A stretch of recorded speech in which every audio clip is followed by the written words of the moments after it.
In London in 1957 at St. Luke's Asylum, a cat named Jeoffry hunts small demon imps. Jeoffry brings one of the demons he has killed to a poet who is a patient in the asylum. The poet is struggling with the burden of being asked by God to translate the one true poem that defines the entire universe. Even in his uncertainty, he thanks Jeoffry for staying by his side, believing that without the cat's companionship, the devil would have taken him. Sometime later, all the candles in the asylum suddenly go out. Jeoffry wakes up as a cloud of smoke drifts in through the window. Within the smoke, the devil reveals himself and then takes on a human form, identifying himself as Satan. He questions Jeoffry about why the cat has been hunting his imps. Jeoffry warns him to stay away, insisting that the asylum is his territory. Satan then invites Jeoffry to walk with him, saying he has a proposition to offer. Jeoffry follows Satan outside. High above the ground, Satan offers him all the kingdoms of the earth if he will bow and worship him. Jeoffry refuses and instead declares that Satan should be the one bowing to him. Satan says he expected this response. He then explains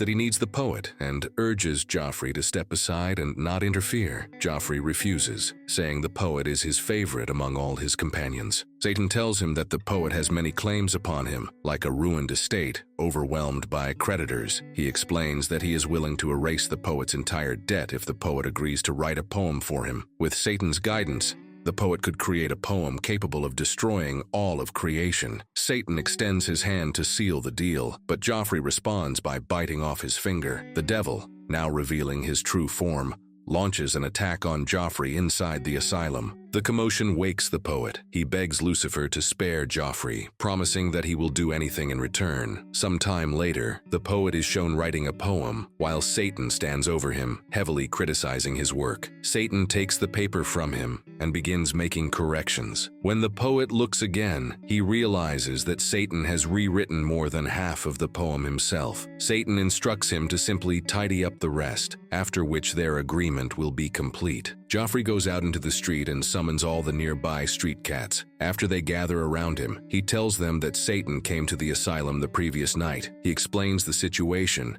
and asks for their help. One of the cats responds by saying that they are descended from Angel Tiger, the one who once slew the rats of Egypt. Because of this lineage, they are warriors of God. They have the power to wound Satan, but they do not have the power to kill him. To defeat Satan, the cats explain that they must deny him the very thing he desires. The following night, Satan returns to the poet and demands that he hand over the completed poem. Just as the poet is about to give him the paper, the street cats arrive. Satan shifts into his true form as one of the cats leaps onto him. 3 of the cats attack him together, clawing and biting as fiercely as they can. Outside the room, Jeoffry watches the poet through the wall. He uses his abilities to pass directly through it, leaving the other cats to continue their desperate fight against Satan.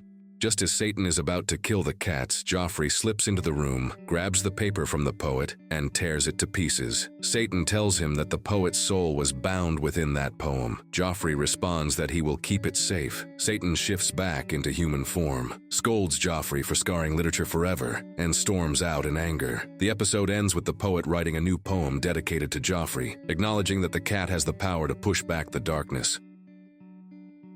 Please like and subscribe the channel for more videos like these.